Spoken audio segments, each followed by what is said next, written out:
पंकज, पंकज, पंकज, कैसे हो? उठो, उठो, सर, उठो। क्या हुआ? हाँ? सर वहाँ पे वो घर में गए थे सर, वहाँ पे एक लड़की थी सर। हाँ, सर बात ही कर रहे थे सर, पता नहीं एकदम से इतनी रोशनी आई सर कि कुछ दिखने नहीं, कुछ समझ में नहीं आ रहा था। वो घर से जैसे जैसे मैं निकला बाहर, शायद यहाँ गिर गया सर, पता नहीं, कुछ समझ में नहीं आ रहा सर, एकदम चक्कर आ रहा है। और पूर्वी, विनोद, वो कहाँ है? सर वो लोग पता नहीं सर, अंदर थे, बाहर निकले पता नहीं सर। ओह नो, क्या हुआ क्या तुम्हें? ये ठीक है। पूर्वी और विनोद मिले? नहीं, उस घर के अंदर तो कोई भी नहीं। ओह गॉड, उन्हें कहीं कुछ हो ना गया हो।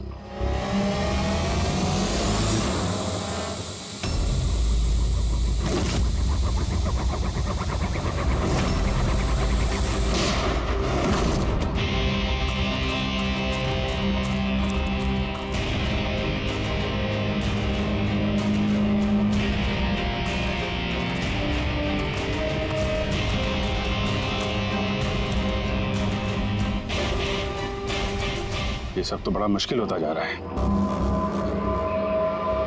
हमें वापस जाना होगा। चलो। क्या मतलब?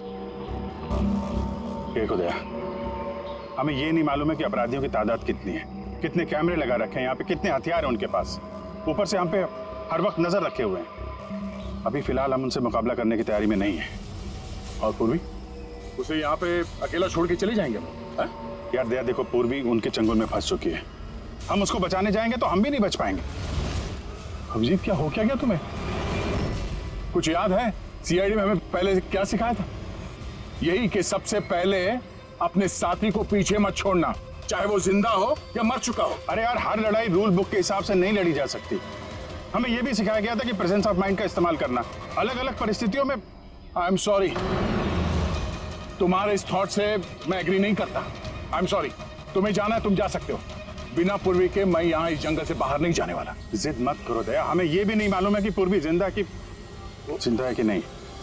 अभिजीत, वो एक सीआईडी ऑफिसर है, इतनी आसानी से हार मानने वाली नहीं है। वो बेचारी अकेली लड़ रही होगी उन मुजरिमों से, और अब जब उसे सबसे ज्यादा जरूरत है हमारी, हम पीठ दिखा के भागेंगे यार। ज्यादा जरूरी यह है कि जो लोग उस गिरोह के कैद में नहीं आए हैं उनको बचाया जाए।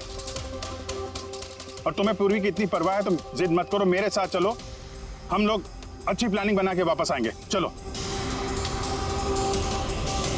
इसे हो क्या गया सर? अभी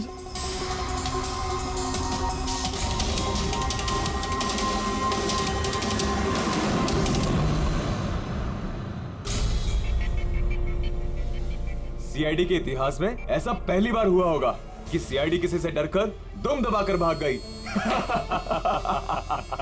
हाँ सर, पहुंच गए आप? हाँ, बस उसी जंक्शन पे रहिए, हम लोग आते हैं वहां पे। अरे सालुके सर, आप यहाँ? मैं यहाँ। अरे अरे तुम्हें क्या लगा हम लोग पूर्वी को ऐसे ही छोड़ देंगे जंगल में मरने के लिए? हैं? तो आपका और दया सर का झगड़ा झूठा था। जब अभिजीत ने वहां पे कैमरा देखा तो उसने मुझे इशारा किया। पता नहीं और कितने ड्रोन लगा रखे होंगे हम पे नजर रखने के लिए।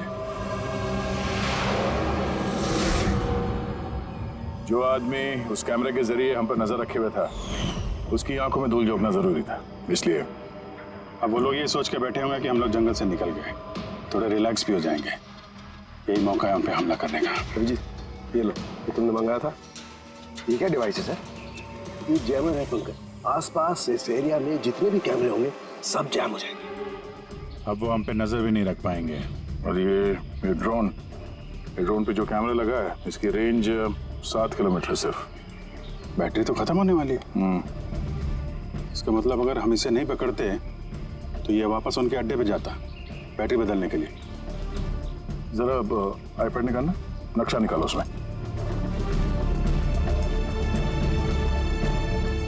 ये वो जगह है जहाँ पे हमें ये ड्रोन मिला था, और इसके पास ही वो बंगलो है। लगता है यही होगा मुजरिम का ठिकाना। तो चलते हैं, चल के आजाद कराते हैं पूर्वी और बाकी जो जिंदा बचे हुए लोग हैं उनको। चलो। नहीं सर, आप मेघना और मोहित, आप लोग यहीं पे रुकिए, हम लोग देखते हैं।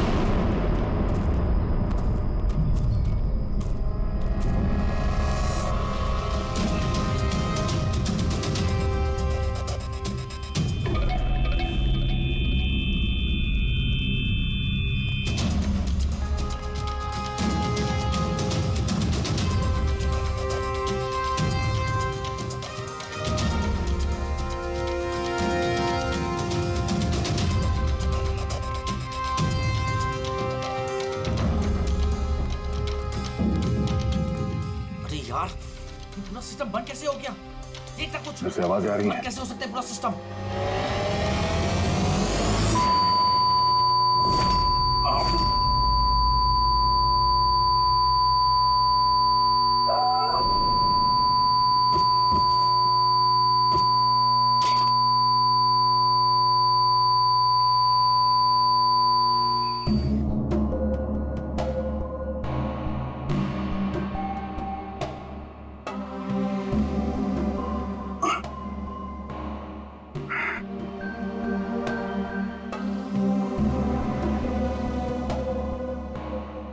पंकज,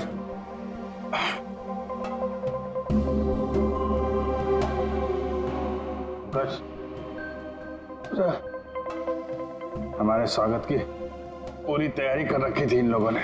सर ये लोग अगर हमें मारना चाहते तो पहले ही मार देते। हमें हमें मारते हुए क्या ये फिल्म बनाना चाहते हैं?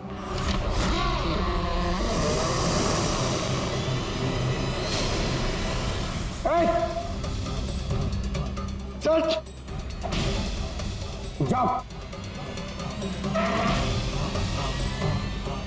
चल।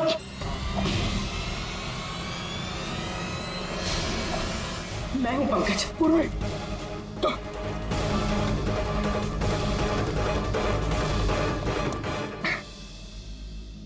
तुम ठीक हो? हाँ सर। बोलो किधर है? सर इस तरफ।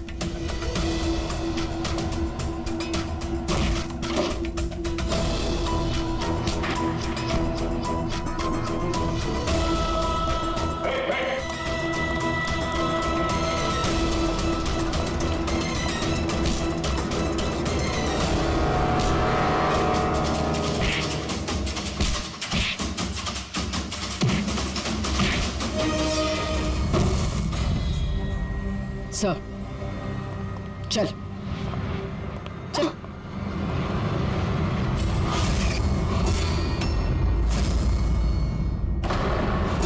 मेघना, तुम?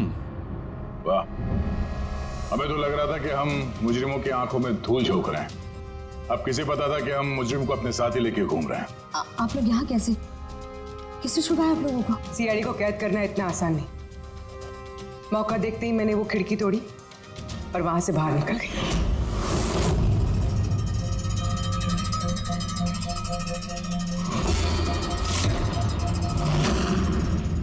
और उसके बाद मैंने उन्हीं लोगों का पीछा किया जिन लोगों को तुमने भेजा था मुझे ढूंढने के लिए।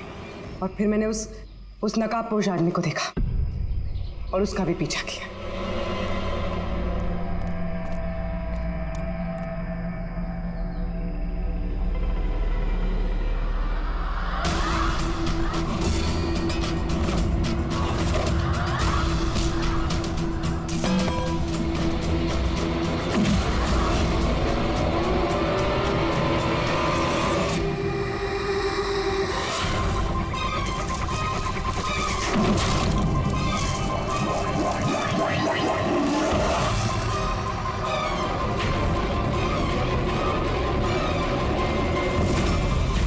कुछ देर बाद जब मुझे होश आया तो मैंने देखा कि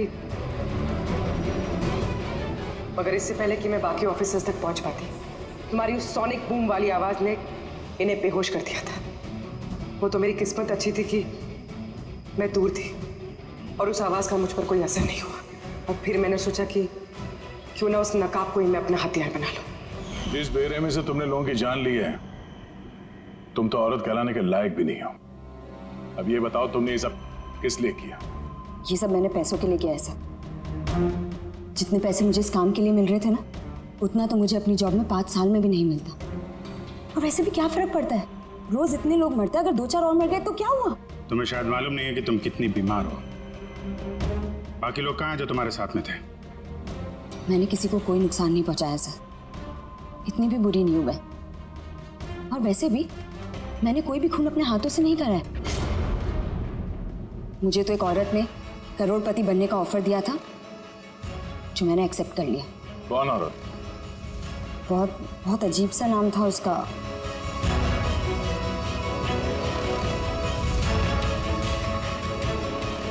रूट। सूट?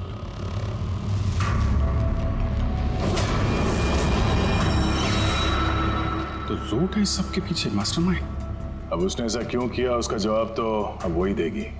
तो जहां तक तुम्हारा सवाल है, कानून तुम्हें कड़ी से कड़ी सजा देगा।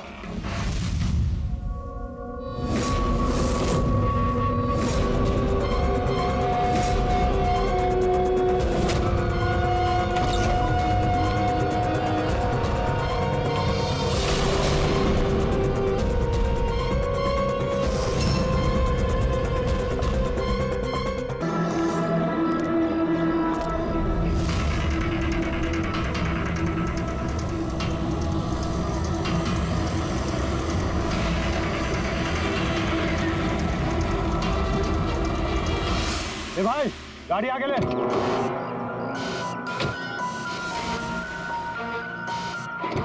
बोला ना तुझसे, गाड़ी आगे ले तो आगे ले। अरे भाई कैसे आगे लूं? गाड़ी खराब हो गई है ना। प्रॉब्लम बाद में देखना, धक्के मार के आगे लो पहले।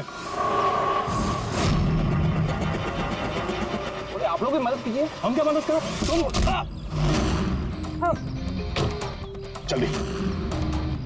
इस आदमी को मैं पहचानता हूँ सर। इसका मतलब हमारी इन्फॉर्मेशन एकदम सही है।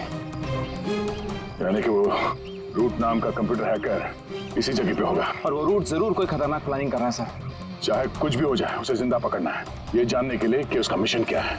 और इस मिशन में तुम दोनों साइबर कॉप की आगे भी जरूरत लगेगी।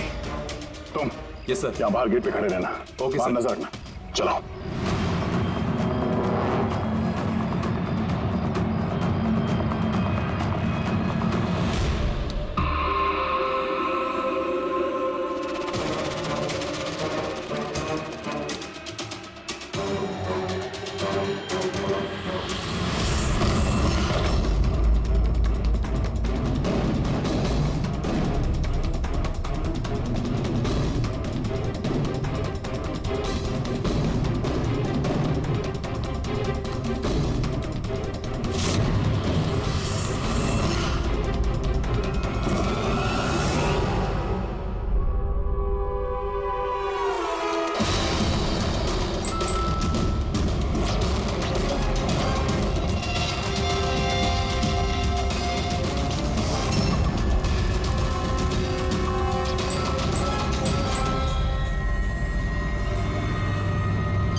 तो कोई नहीं।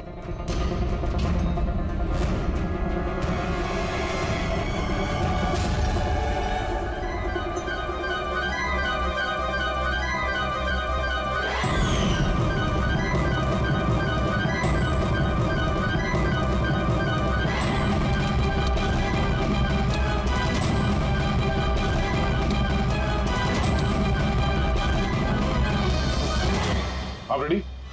सर सब जगह देख लिया, यहाँ पे कोई नहीं है।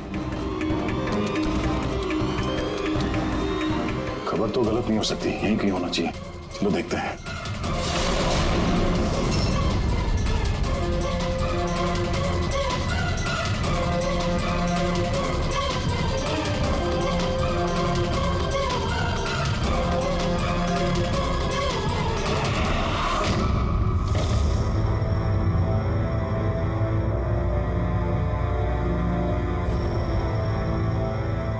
तो कोई नहीं है।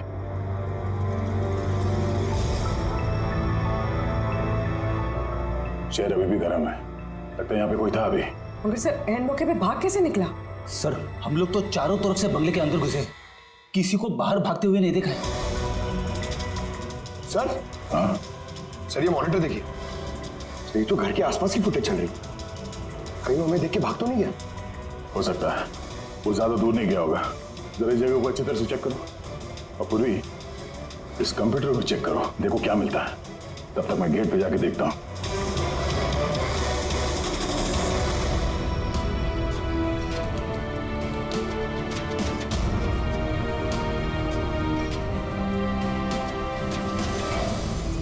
Mahesh, Mahesh, yes sir. ये रूट अंदर नहीं है, लगता भाग गया। तुम यहीं पे खड़े थे? सर मैं यहीं पे खड़ा था, मैंने किसी को नहीं भागते हुए देखा। यहाँ से कोई नहीं गया बाहर? नहीं सर। मेन गेट से तो कोई बाहर गया नहीं, पता नहीं ये रूट कहाँ से चला गया। सर बाहर पीछे की तरफ एक गेट है, शायद वहीं से भागे होगा। सर वो कंप्यूटर पासवर्ड प्रोटेक्टेड है, ब्यूरो ले जाना पड़ेगा। सर ये रूट जरूर अपने उसी खतरनाक मिशन को पूरा करने में लगा होगा। ये रूट को किसी भी हाल में जल्द से जल्द ढूंढना होगा। एक मिनट,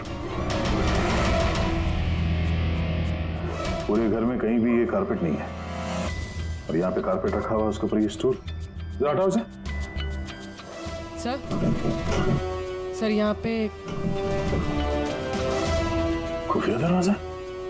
बड़ी, तुम यही रहो इनके साथ, हम लोग अंदर देखते हैं।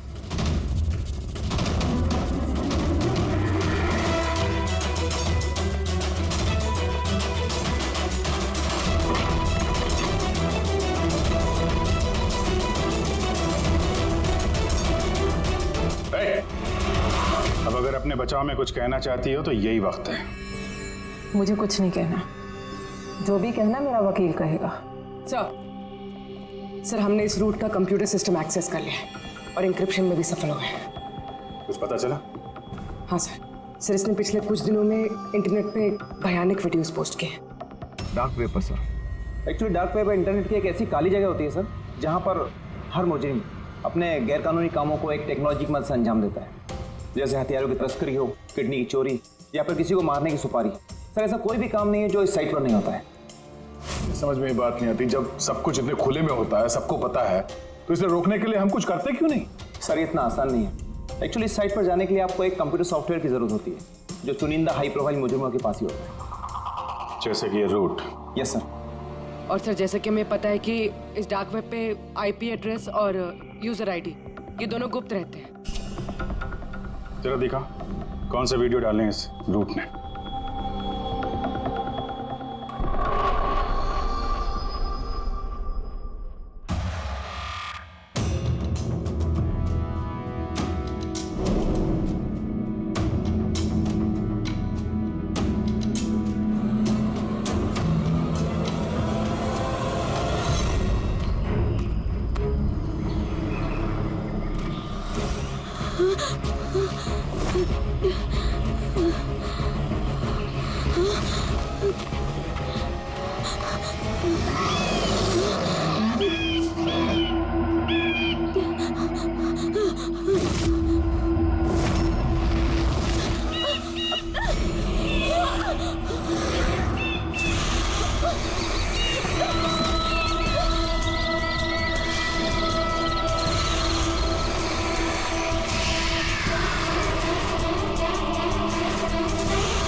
अरे बाप रे, ये तो किसी डरावनी फिल्म का भयानक सीन है। ये सीन क्यों डाला डार्क वेब में? सर ये किसी फिल्म का सीन नहीं है, ये सब असली में हुआ है और किसी हीरोइन के साथ नहीं, बल्कि एक मासूम लड़की के साथ। जहां तक मुझे याद आ रहा है इसे स्नफ फिल्म कहते हैं ना? हाँ सर, बहुत बड़ी इंडस्ट्री है इन वीडियोस की। कौन है ये लड़की? मुझे नहीं पता। तुम जिम्मेदार हो इसकी मौत की? नहीं सर, मैं किसी की मौत की जिम्मेदार नहीं हूँ। मुझे तो बस पैसे दिए गए थे ये वीडियो डार्क वेब पे डालने के लिए, और मैंने बस डाल दिया। किसने दिए पैसे? मुझे नहीं पता। नहीं पता कहने से काम नहीं चलेगा। एक लड़की की जान गई है। सर मेरे यकीन कीजिए, ऑनलाइन पैसे ट्रांसफर किए गए थे मेरे अकाउंट में। किसने किए मुझे कुछ नहीं पता। पता नहीं है तो पता करो। कंप्यूटर की बहुत बड़ी महारथी हो ना, ये पता करना तुम्हारे लिए कोई मुश्किल काम नहीं है। पता करो। अभिजीत, अगर कोई इस तरह का फिल्म बना के अपलोड कर रहा है तो हमें जल्द से जल्द उस तक पहुंचना होगा जो ये मौत का खेल खेल रहा है। एक काम करते हैं, इस लड़की की फोटो सभी पुलिस स्टेशन में भेज देते हैं। एक बार पता चल जाए लड़की कौन है, सारा मामला साफ हो जाएगा।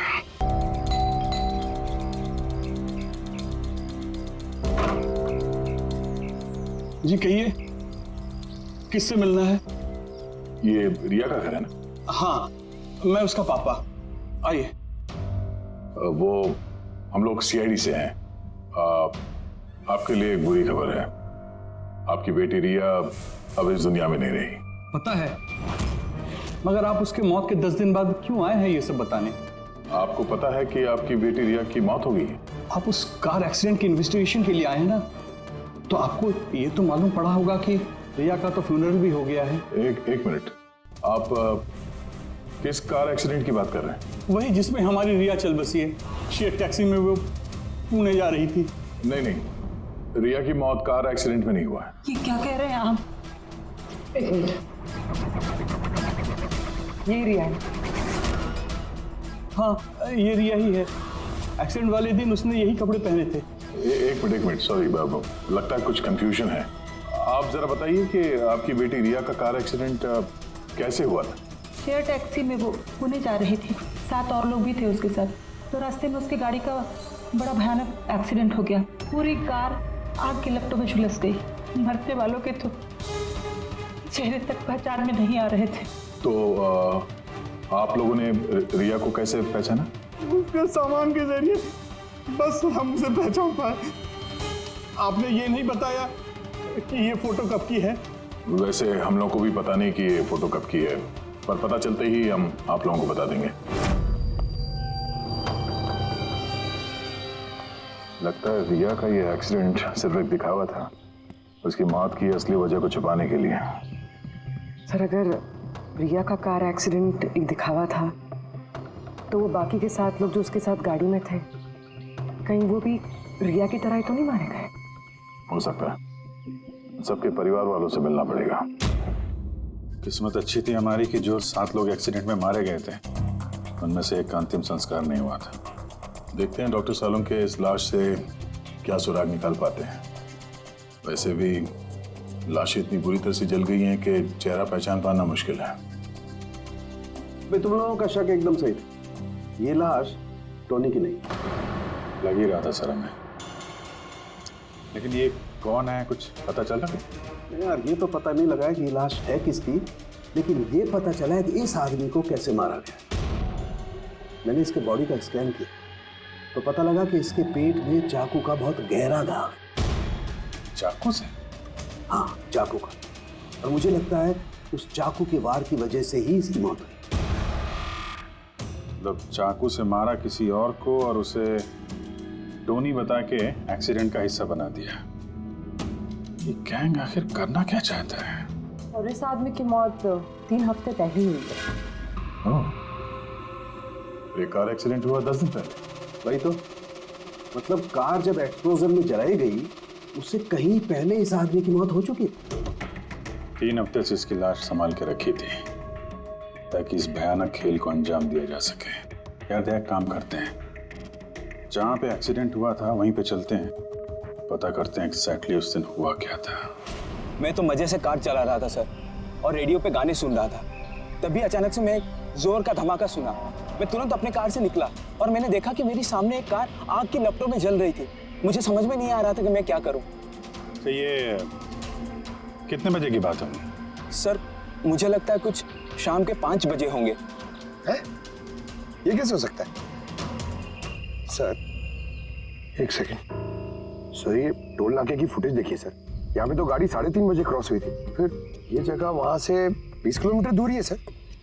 तो 20 किलोमीटर का सफर तय करने में 1.5 घंटे तो नहीं लगने चाहिए। रास्ते में कोई ढाबा होटल भी नहीं है, कोई चाय वाय के लिए रुक जाए जहाँ पे। एग्जैक्टली तो उस हिसाब से गाड़ी को यहाँ पे 4 बजे पहुंच जाना चाहिए था, मगर यहाँ पे एक्सीडेंट हुआ 5 बजे। इसका मतलब है ये जुर्म इस 1 घंटे में ही हुआ है। तो गाड़ी को उस समय कहीं ले जाया गया और उन सबको उतार के उसमें 7 लाशें रख दी गई। और उसके बाद गाड़ी को यहाँ पे लाके ब्लास्ट करवा दिया। सब प्लान था। सर ऐसा लगता है इन सब लोगों को वहीं लेके गए हैं जहाँ पर रिया को लेके गए थे, वो स्नफ फिल्म बनाने के लिए। जगह जल्द से जल्द ढूंढनी होगी यार। पूर्वी ने SMS भेजा तो किसी पेड़ की फोटो है। हाँ पूर्वी। सर ये पेड़ जिसकी फोटो भेजी है मैंने, इसे मोरिंगा ओलिफेरिया कहते हैं सर। हाँ सर ठीक ऐसा ही पेड़ रिया वाली फुटेज में भी है। ये देखिए सर, उस फुटेज का स्क्रीनशॉट भेज रही हूँ मैं। सर ये पेड़ महाराष्ट्र के 2 जंगलों में पाए जाते हैं। ये तो एग्जैक्टली वैसे ही पेड़ है, महाराष्ट्र के 2 जंगलों में। कौन कौन सी जंगलों में? सर एक जंगल है जो नासिक के पास है और दूसरा जंगल एक्सीडेंट वाली जगह से सिर्फ 1 घंटे की दूरी पे है और इस जंगल का नाम है प्रीफिक्स फॉरेस्ट। जरूर ये मौत का खेल इस प्रीफिक्स जंगल में ही हुआ है। प्रीफिक्स फॉरेस्ट तो काफी बड़ा जंगल है यार, मीलों तक फैला हुआ है। फॉरेस्ट ऑफिसर की मदद लेनी होगी।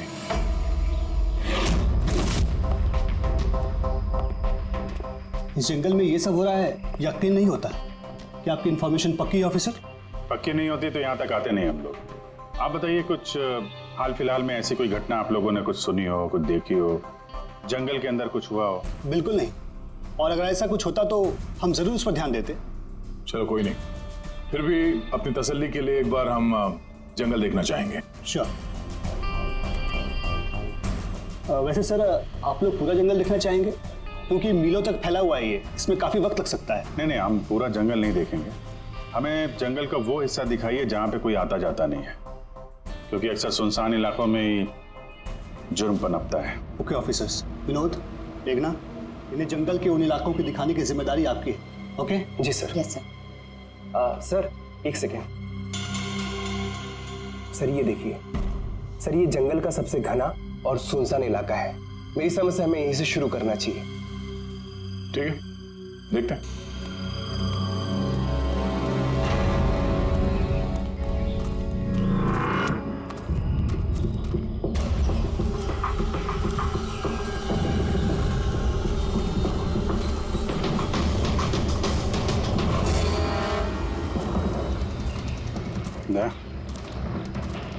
यहाँ पेड़ पे देखा?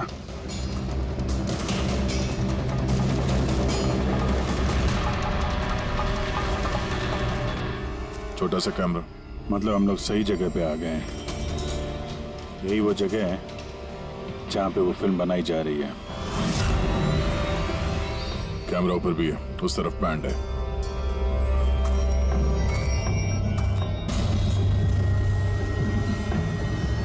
शायद इस कैमरे से कुछ पता चले उनके अड्डे के बारे में।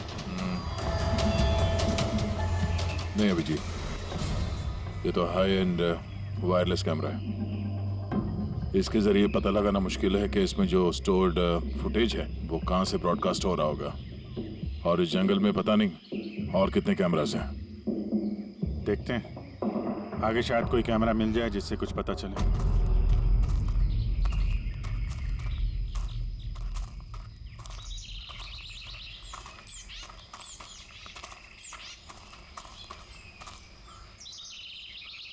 सर सही निशान देखिए, मुझे लगता है हमसे पहले यहाँ कोई आया है।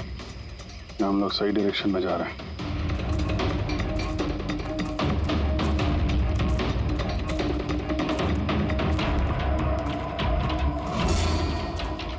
ये निशान यहीं तक है सर। इसका मतलब उनका अड्डा यहीं कहीं है।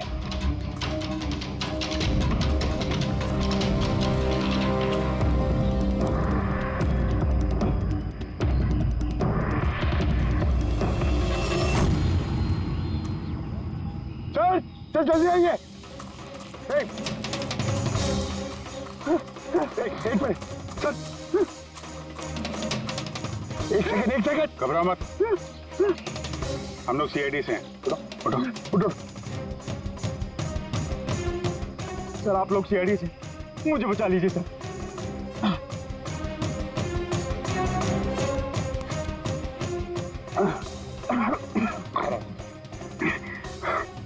यहाँ फंस कैसे गए तुम?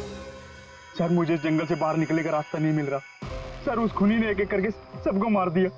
तुम लोग यहाँ आए कैसे? हम शेर टैक्सी में सवार होकर सफर कर रहे थे कि अचानक हमारी गाड़ी पंक्चर हो गई और कार रुक गई। सड़क पर पहले से किसी ने कीले और कांच के टुकड़े रखे हुए थे सर। फिर इसके बाद कुछ लोग आए जिनके चेहरे नकाब से ढके हुए थे और जब तक हम कुछ कर पाते उन्होंने हमें बेहोशी के इंजेक्शन लगा दिए। और जब मुझे होश आया तो मैं इस घने जंगल में था सर। सर मैं ही जानता हूँ कि इस जंगल में मैं भूख प्यास से कैसे रहा हूँ। कभी लकड़ी खाई तो कभी पेड़ के पत्ते, और जब भी किसी के चिल्लाने की आवाज़ आती तो समझ जाता किसी की जान चली गई। यहाँ जगह जगह कैमरे लगे हुए हैं। तुम्हारी किस्मत अच्छी थी कि तुम उनके पकड़ में नहीं आए। सर पकड़ इसलिए नहीं पाए क्योंकि उन्होंने एक कैमरा मेरे कमीज के बटन में लगाया हुआ था और वो बटन मैंने तोड़कर फेंक दिया। शायद इसी वजह से वो मुझे ढूंढ नहीं पाए। तुम्हें अंदाजा है कि बाकी के लोगों में कितने लोग जिंदा हैं अभी तक? मालूम नहीं सर, पर कल रात जब मैं पेड़ पर बैठा हुआ था मुझे किसी के चीखने की आवाज़ आई थी। न जाने वो उनको घायल कर रहे हैं या फिर जान से मार रहे हैं सर। किस तरफ से आवाज़ आई थी, कौन सी दिशा से, कुछ याद है आपको? मेरे पेड़ इस तरफ, शायद उस तरफ से सर।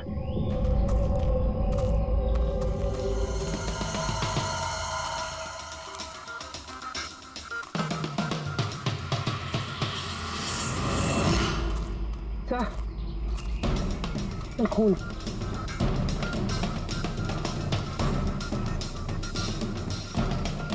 सर यहाँ पर भी। इसका मतलब उनमें से कोई घायल है, किस तरफ गया होगा? सर ये देखिए, खून के कुछ निशान इस तरफ भी जा रहे हैं। इस तरफ भी खून का निशान है और इस तरफ भी है, दोनों तरफ है। दोनों तरफ देखना पड़ेगा। पंकज, पूर्वी, तुम लोग इधर देख लो, हम लोग इधर देख लेते हैं। विनोद, तुम इनके साथ जाओ और हाँ, हर आधे घंटे में अपडेट दे देना, ठीक है? आप आइए।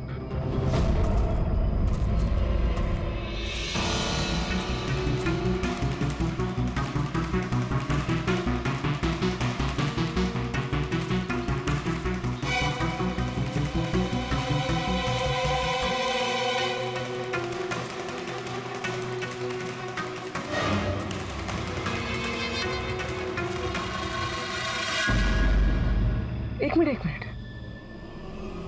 वो क्या है?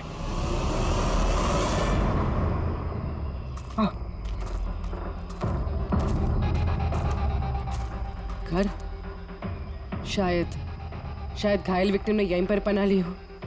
जंगल के बीच में घर, मगर नक्शे के हिसाब से तो यहाँ कोई घर नहीं था। हो सकता है ऐसे फिल्म बनाने वालों को ऐसे लोकेशंस की जरूरत पड़ती है ताकि उन्हें कोई ट्रैक ना कर सके। हो सकता है उस घर में जो घायल आदमी है वही मुजरिम हो सकता है पंकज, और ये भी हो सकता है कि आगे और भी कैमरास लगे हों। होशियार रहना।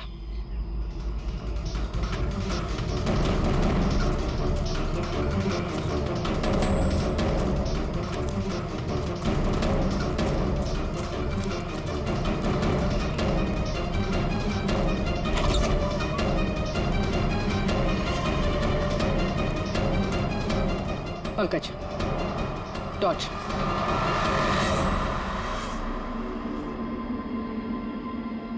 ये घर तो एकदम हिंदी फिल्मों की डरावनी पिक्चरों जैसा। ये देखो, उस घायल विक्टिम को यहीं पर लाया गया है। वो आवाज सुनी? अंदर से आ रही है।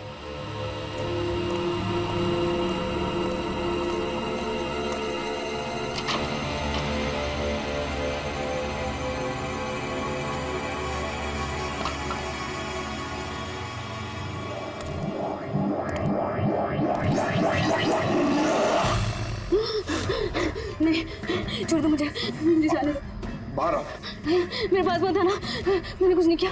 देखो, हम लोग सीआईडी से हैं, घबराओ मत। आओ, कुछ नहीं होगा तुम्हें। अच्छा अच्छा।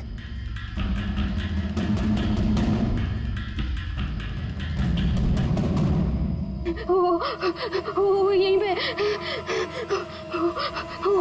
वो यहीं पे। अरे पूर्वी, ये लाइट कहाँ से आ रही है? पंकज, पंकज, मुझे कुछ दिखाई नहीं दे रहा। अरे पंकज सर, पूर्वी मैम, पंकज सर।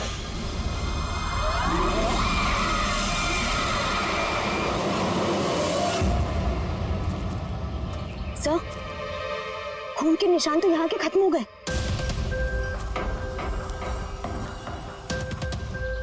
ऐसे कैसे हो सकता है? घायल आदमी अगर यहाँ पर आएगा तो यहाँ से अचानक कैसे गायब हो जाएगा? शायद वो मुजरिमों के हाथ लग गया यहाँ इस पॉइंट पे पहुंचने के बाद। हो सकता है। पता नहीं मोहित के अलावा और कोई है जिंदा कि नहीं। 1 घंटा हो गया तो पूर्वी और पंकज का कोई फोन कॉल नहीं है।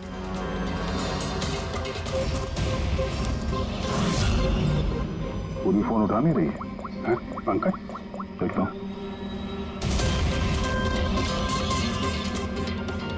पंकज भी फोन नहीं उठा रहा है। अरे यार, किसी मुसीबत में नहीं है दोनों? चलो चल के देखते हैं, चलो।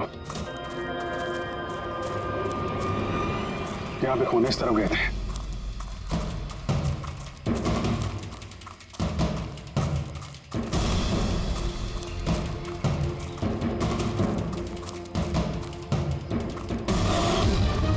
घर के अंदर शायद कोई हो, मैं अंदर जाके देखता हूँ। ठीक है, तब तक मैं यहाँ बाहर देखता हूँ।